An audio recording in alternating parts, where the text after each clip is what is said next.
వేలకు వేలు పోసి టికెట్లు కొంటున్నారు. సినిమాపై వచ్చే ప్రతి వార్తని ఇంట్రెస్ట్గా చదువుతున్నారు. ఇప్పుడు టికెట్ల అమ్మకాల్లో తాజాగా ఈ సినిమా మరో రికార్డుని తన ఖాతాలో వేసుకుంది. 24 గంటల్లోనే 10 లక్షల టికెట్లు అమ్ముడుపోయినట్లు ప్రముఖ online ticketing platform book my show వెల్లడించింది. దీనికి ముందు ఆన్లైన్ ద్వారా అత్యధిక టికెట్లు అమ్ముడుపోయిన సినిమా అమీర్ ఖాన్ ప్రధాన పాత్రలో నటించిన దంగల్. ఇప్పుడు ఆ రికార్డును బాహుబలి బద్దలు కొట్టాడు. రికార్డు స్థాయి బుకింగ్ను తాము ఊహించలేదని, దక్షిణాది ప్రాంతాల్లో అత్యధిక టికెట్లు అమ్ముడుపోయాయని, ఒక్క రోజుకే ఇంత భారీ రెస్పాన్స్ రావడం ఆశ్చర్యానికి గురిచేసిందని ఆయన తెలిపారు.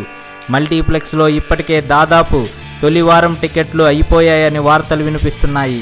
కట్టప్ప బాహుబలిని ఎందుకు చంపాడో తెలుసుకోవడానికి ఇంకా కొన్ని గంటల సమయం మాత్రమే మిగిలి ఉంది. ప్రపంచవ్యాప్తంగా బాహుబలి ది కంక్లూజన్ శుక్రవారం 9,000 థియేటర్లలో విడుదల కాబోతుంది. దేశవ్యాప్తంగా 6,500 థియేటర్లలో ఈ సినిమా విడుదలవుతుంది.